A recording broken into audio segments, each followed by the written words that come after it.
This is question 7a in the perception topic, and the question says, a researcher showed male and female participants the Kaniska triangle, figure 1.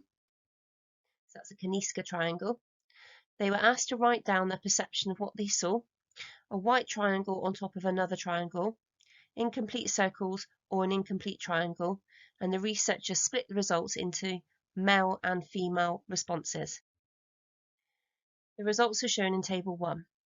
White triangle, incomplete circles, and incomplete triangle, and then you've got the numbers that perceived each of those in comparison to male and female.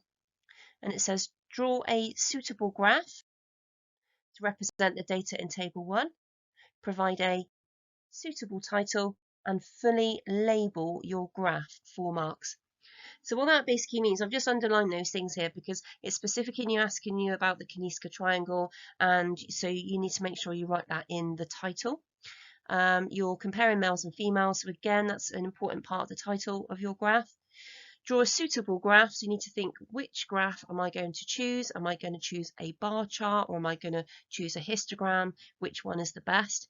And then just telling you really how some of those marks will be awarded to you, so a suitable title and then fully labeling your graph. So let's have a little look at an example way that you could present this. So there you go, so you've got a graph to show what males and females perceived in the Kaniska triangle, and then you've got your labels, number of perceptions down the side, and then down the bottom you've got way males and females perceived the Kaniska triangle, and then you've got the number of males and females that saw a white triangle, number of males and females that saw an incomplete circle, and number of participants, male, females, that perceived a incomplete triangle. So in terms of how this is marked, you get 1 mark for the title. So there you go, detailed title, so it's clear that you're comparing males and females and their perception of the Kaniska triangle.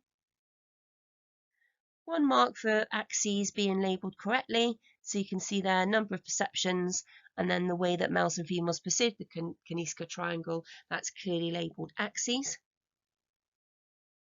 1 mark for a bar chart, so this is a bar chart because it's not continuous data, so it's not going to be a histogram, so that means that the bars are not touching.